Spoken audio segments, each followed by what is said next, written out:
चलिए आज एक ऐसे रहस्य की दुनिया में चलते हैं जो दशकों से अनसुलझा है।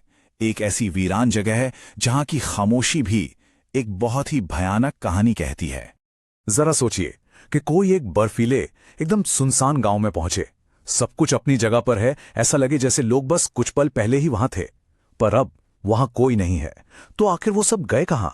और देखिए, ये कोई एक या दो लोगों की गुमशुदगी की बात नहीं थी। हम बात कर रहे हैं लगभग 2000 लोगों की। बच्चे, बूढ़े, जवान, मतलब एक पूरा का पूरा गांव जो मानो रातों रात हवा में गायब हो गया। ये जो घटना है ये कनाडा की अंगिकुनी झील के पास हुई थी और ये एक ऐसा रहस्य है जिसका जवाब आज तक किसी के पास नहीं है। तो ये सब शुरू कैसे हुआ? इस भयानक सन्नाटे को सबसे पहले किसने महसूस किया? भाई, कहानी की शुरुआत होती है एक शिकारी से। मिलिए जो लबेले से, एक बहुत ही तगड़ा और अनुभवी शिकारी जो उस पूरे इलाके को अपनी हथेली की तरह जानता था। और अंगिकुनी झील के पास बसा ये इनुइट गांव उसके लिए एक जाना पहचाना ठिकाना था। तो बात है नवंबर 1930 की। एक बहुत ही बर्फीली रात थी जब ठंडी हवाएं हड्डियों तक को कंपा रही थीं। तो जो लाबेले ने सोचा कि चलो इसी गांव में रात बिता लेते हैं। लेकिन जैसे ही वो वहां पहुंचा उसे कुछ गड़बड़ महसूस हुई।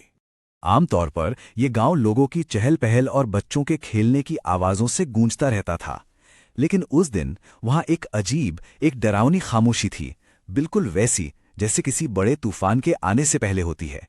अब गांव का खाली होना तो अपने आप में ही बड़ा अजीब था, लेकिन जो सुराख पीछे छूट गए थे उन्होंने इस पूरे रहस्य को और भी ज्यादा डरावना बना दिया।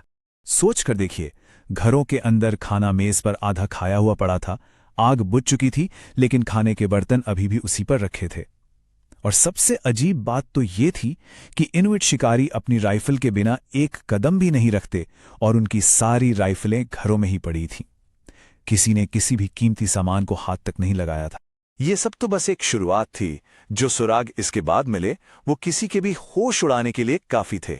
गांव के 7 स्लेज कुत्ते भूख से मर चुके थे, जबकि उनके बिल्कुल पास ही खाने का पूरा भंडार रखा हुआ था। और सबसे भयानक बात, गांव का कब्रिस्तान खुदा हुआ था। पूर्वजों की कब्रें खाली थीं, अंदर से शव भी गायब थे। इस खौफनाक खोज के बाद जाहिर सी बात है जांच शुरू हुई। अधिकारियों ने क्या पता लगाया और इस घटना को लेकर क्या क्या थ्योरी सामने आई। डरे हुए जो लाबेले ने फौरन पास की पुलिस चौकी जाकर ये खबर दी। फिर रॉयल कैनेडियन माउंटेड पुलिस यानी RCMP हरकत में आई और जांच के लिए उस वीरान गांव पहुंची। पुलिस की जांच से ये अंदाजा लगा कि गांव वालों को गायब हुए करीब 2 महीने हो चुके थे। इसी दौरान कुछ दूसरे शिकारियों ने भी आसमान में एक अजीब सी नीली रोशनी देखने की बात बताई। और बस यहीं से एलियंस द्वारा अपहरण की कहानियों ने जोर पकड़ लिया। कुछ लोगों का तो ये भी मानना था कि ये कोई एलियन वगैरह का काम नहीं, बल्कि कोई अलौकिक शक्ति या कोई पुराना शाप था।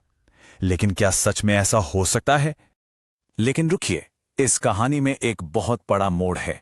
जब हम इन सुनी सुनाई बातों से हटकर ऐतिहासिक रिकॉर्ड्स को देखते हैं तो एक बिल्कुल ही अलग तस्वीर सामने आती है। और यहीं पर आके सब कुछ बदल जाता है। एक तरफ वो कहानी है जो हमने सुनी, 2000 लोग, अजीबोगरीब सुराग और पुलिस की जांच। दूसरी तरफ है सरकारी तथ्य जो ये कहते हैं कि उस इलाके में कभी इतना बड़ा गांव था ही नहीं।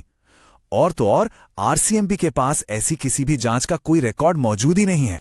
ज्यादातर आधुनिक इतिहासकार इस पूरी घटना को एक अर्बन लेजेंड मानते हैं, मतलब एक ऐसी कहानी जो असल में सच नहीं है, लेकिन इतनी बार सुनाई गई है कि लोग उसे हकीकत समझने लगे हैं। इससे सबसे बड़ा सवाल यही उठता है, क्या शिकारी जो लाबेले ने शायद एक छोटी सी घटना को समय के साथ नमक मिर्च लगा के एक सनसनीखेज कहानी में बदल दिया? तो फिर सच क्या है? क्या वाकई में कोई रहस्य था, या फिर रहस्य तो खुद यही कहानी है? आखिर में हमारे पास 2 ही रास्ते बचते हैं। या तो हम एक डरावनी अलौकिक घटना पर यकीन कर लें, या फिर ये माने कि ये सिर्फ एक शिकारी की सुनाई हुई एक दिलचस्प कहानी थी जो वक्त के साथ बहुत बहुत बड़ी हो गई। और ये हमें एक बहुत गहरे सवाल पर लाकर छोड़ देता है। जब हमारे पास तथ्य कम होते हैं तो कहानियां इतनी ज्यादा शक्तिशाली क्यों हो जाती हैं? आखिर क्यों हमें रहस्यों पर यकीन करना इतना अच्छा लगता है? ये सवाल शायद इस कहानी से भी कहीं ज्यादा बड़ा है।